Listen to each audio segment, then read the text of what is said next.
কোরআন পাকে বলা আছে যে তারা পলায়ন পর গাধা, ফাররাতমেন কাসোয়ারা, হুমুরুম মুস্তান ফেরাতুন ফাররাতমেন কাসোয়ারা। কোরআন পাকে বলা আছে যে সিংহে যদি ধাওয়া করে তো সিংহের থেকে আত্মরক্ষা করার জন্য জঙ্গলি গাধা যেরকম পালায়, এই লোকগুলি কোরআনের কথা শুনলে ওই রকম পালায়। কি রকম বলবে আলাদা দেখেন, কান্নম হুমুরুম মুস্তান ফেরাতুন ফাররাতমেন কাসোয়ারা। কাসোয়ারা মানে সিংহ। সিংহ থেকে আত্মরক্ষা করার জন্য জঙ্গলি গাধা যেরকম পালায়, ওরা কোরআনের কথা শুনলে সেই রকম পালায়। কি ভয়ঙ্কর অবস্থা। তো এই মানুষগুলি দোজখে যাওয়ার পরে বলবে, হে আল্লাহ, দুবার আপনি আমাকে মৃত্যু দান করলেন, দুবার আপনি আমাকে জীবন দান করলেন। এর থেকে কি বুঝলেন? প্রত্যেকটা মানুষের দুইটা মরণ, দুইটা জীবন, এবং এর সাথে আছে আরো দুইটা বরজাক, এর সাথে আছে দুইটা জন্ম। প্রত্যেকটা মানুষের দুইটা জন্ম, দুইটা জীবন, দুইটা মরণ, দুইটা বরজাক, এটা প্রত্যেকটা মানুষের। তো দুইটা মরণ, দুইটা জীবন এখানে কোরআন আয়াতে বলা আছে। তো আমাদের প্রথম মরণটা পিছনে গেছে। কোরআন পাক আল্লাহ বলেন সূরা বাকারার 28 নম্বর আয়াত, কাইফা তাকফুরুনা বিল্লাহি ওয়া কুনতুম আমওয়াতা, কিভাবে তোমরা কুফরি করছো, তোমরা ছিলে মৃত, আমরা মরা ছিলাম। আল্লাযী খালাকাল মাউতা ওয়াল হায়াতা, সূরা মুলক, তাবারাকাল্লাযী বিয়াদিল মুলকু ওয়া আলা কুল্লি শাইইন কাদির, আল্লাযী খালাকাল মাউতা ওয়াল হায়াতা, যিনি সৃষ্টি করেছেন মৃত্যুকে এবং জীবনকে। তাহলে মৃত্যু আগে, জীবন পরে। তাহলে আমাদের আগে ছিল মরণ, মৃত্যু। এই মৃত্যুটা আমাদের কখন হয়েছে? এই মৃত্যুটা হয়েছে আদম আলাইহিস সালামের পিঠে মোছা দিয়ে আল্লাহ তাআলা তার 120 জোড়া সন্তান বের করছেন। সেই সন্তানের পিঠে মোছা দিয়ে তাদের সন্তান, সেই সন্তানের পিঠে মোছা দিয়ে তাদের সন্তান, এইভাবে আমাদের পিঠে মোছা দিয়ে আমাদের সন্তান, সব মানুষগুলো বের করছেন। বের করে শুধু একটা কথা বলেছেন, আলাস্তু বিরাব্বিকুম, আমি কি তোমাদের রব নই? এই শুধু একটা কথা বলেছেন আল্লাহ। আমরা বলেছি কালু বালা, হ্যাঁ আপনি আমাদের রব। এটা বলার পরে আমাদেরকে আল্লাহ মৃত্যু দান করলে, এটা হলো আমরা প্রথম মরণ। তো এই যে আমাদেরকে একটু জীবিত করছে, এটা কিন্তু জীবন না। এটা আমরা কিছু উপভোগ করি নাই, ভালো মন্দ কিছুই আমরা করি নাই, শুধু আল্লাহর একটা কথার জবাব দিছি, এটা জীবন না। এটার পরে আমাদেরকে মৃত্যু দেশে, এইটাই হচ্ছে আমাদের জীবনের প্রথম মরণ। এটা বুঝতে হবে, এইটা জীবন না। এটা আমি কি করে আপনাকে বুঝাবো? মনে করেন একটা ফ্রিজ, একটা মোবাইল, এটা প্যাকেটে ভরে একটা ওয়ারেন্টি কার্ড দেয় কোম্পানি, দেয় না? তো এখন এই কোম্পানি যে ওয়ারেন্টি কার্ড দেয়, কোম্পানি কিন্তু এটা পরীক্ষা করিয়ে তারপর প্যাকেট করছে। পরীক্ষা না করে কোম্পানি প্যাকেট করে না। তো আল্লাহ তাআলা আমাদেরকে যে ইবাদতের জন্য সৃষ্টি করছে, এইটা আমরা ঠিক আছে কিনা, পারবো কিনা, এই জন্য আমরা একটু সুইচ দিয়ে জিজ্ঞেসি আলাস্তু বিরাব্বিকুম, যখন বলছি ভালো, তো আবার সুইচ টানিয়ে নিছি। তো এইটা যে কোম্পানির টেস্টের মতো, অর্থাৎ আল্লাহ তাআলা নিজের পক্ষ থেকে এই পরীক্ষাটা করেছেন, এটা জীবন মধ্যে গণ্য করা হবে না, এটা জীবন নয়। এটার পরে আমরা মরেছি, এইটা মরণ। এই মরণের পরে আমাদেরকে আমাদের বাপ দাদার পিঠে ঢুকিয়ে দেওয়া হয়েছে। আমাকে আমার বাবার পিঠে, বাবাকে দাদার পিঠে, দাদাকে তাহার পিঠে, এইভাবে করে করে আমাদের সবাইকে আবার ওই শেষ পর্যন্ত ঢুকাইতে ঢুকাইতে আদমের পিঠে আমরা ঢুকে গেছি। তো এই মরণের পরে আমাদের কবর হলো বাপদাদার পিঠ। সেখান থেকে আমরা এই আমাদের পিতার পিঠ থেকে আমরা বের হয়ে মায়ের পেটে যাচ্ছি এবং মায়ের পেট থেকে দুনিয়ায় চলে আসি। তাহলে আমাদের প্রথম জন্মটা হয়েছিল পিতার পিঠ থেকে, দ্বিতীয় জন্মটা হচ্ছে মায়ের পেট থেকে। কি বোঝেন না? কঠিন লাগে। প্রথম জন্মটা হয়েছে পিতার পিঠ থেকে, আল্লাহ এরকম মশা দিয়ে বাইর করছে। এই পিতার পিঠ থেকে আমরা মায়ের পেটে যাই, প্রত্যেকে আমরা এভাবে গেছি, আপনার সন্তানের ভাবে যাচ্ছে। তাহলে প্রথম জন্ম হলো বাবার পিঠ থেকে, দ্বিতীয় জন্ম হচ্ছে মায়ের পেট থেকে। জন্ম দুইটা। আচ্ছা, মরার পরে প্রথমে আমরা মরলাম, মরার পরে এখন দুনিয়াতে আসছি।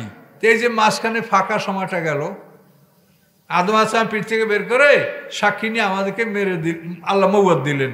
তো এই যে মরার পর থেকে এখন জীবন, এটার নাম বরজাক, পর্দার আড়ালের জগৎ।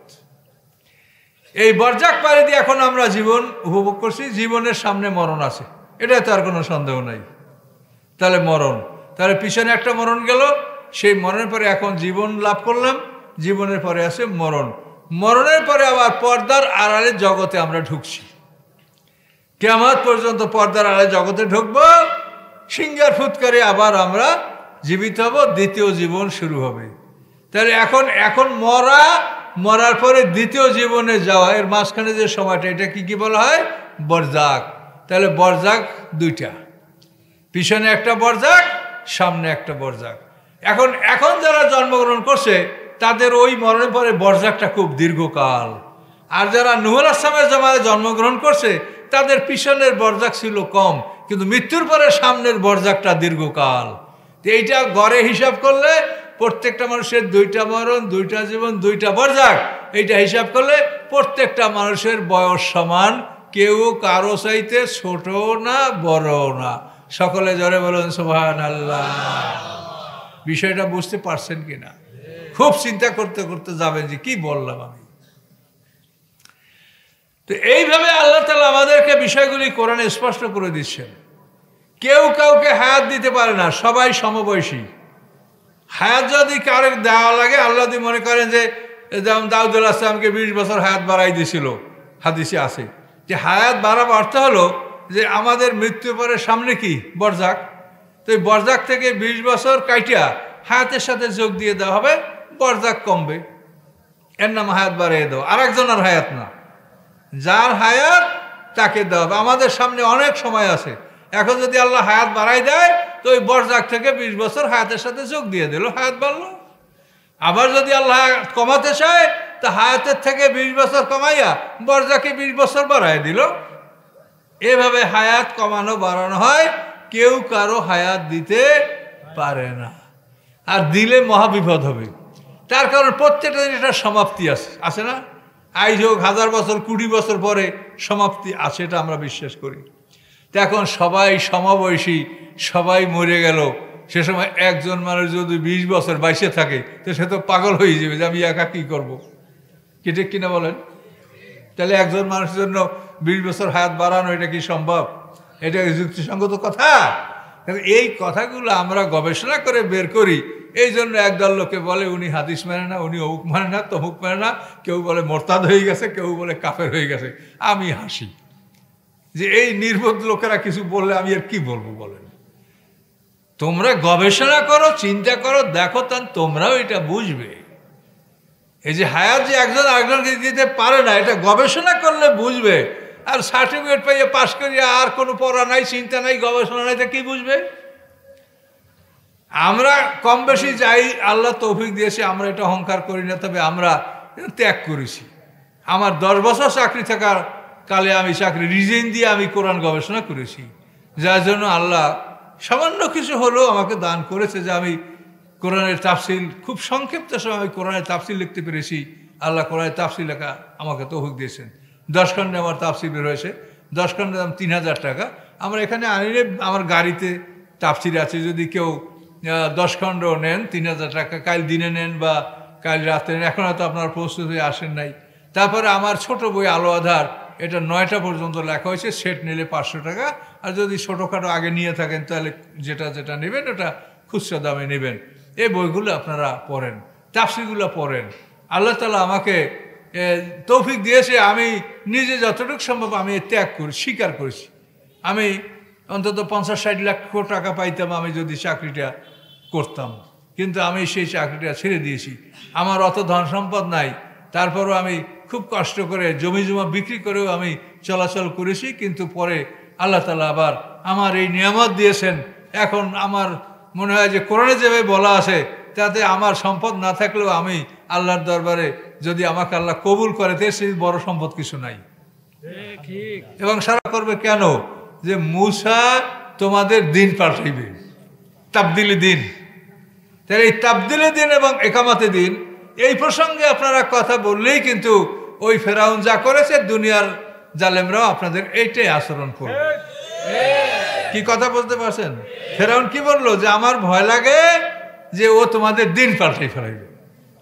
কাজে এই দিন পাল্টানো আমাদের পক্ষে সম্ভব কিনা এগুলো বড় জটিল ব্যাপার। তো অন্তত মানুষের কাছে আপনারা দিনের দাওয়াতটা পৌঁছান, মানুষের দিনের দাওয়াতটা পাক, আল্লাহর কোরআনে কি আছে এইটা মানুষ জানুক। এই জন্য আমি আগেই বলেছি যে আমার ইচ্ছাটাই হলো যে মানুষের কোরআনে কি আছে এটা মানুষ জানুক, দিন আমরা কেমন করে কায়েম করব এবং আপনার জাতি ধ্বংস হবে না।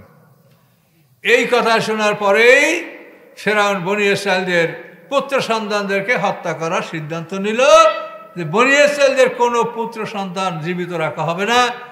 বনী ইসরাইলদের নারীরা গর্ভবতী হলে অ্যাডভান্স স্টেজে যখন আসে, মানে সন্তান প্রসবের সময় আসলে, তখন সরকারের পক্ষ থেকে নারী, যাদেরকে আরবিতে বলা হয় কাবেলা, ধাত্রীমাতা নির্ধারণ করা হতো, সেই নারীরা খবর বলতো যে অমুক ঘরে পুত্র সন্তান হয়েছে। ফেরাউনের আর্মিরা যাইয়া সেই সন্তানকে কতল করে দিত। এইভাবে জুলুম চলছে বনী ইসরাইল।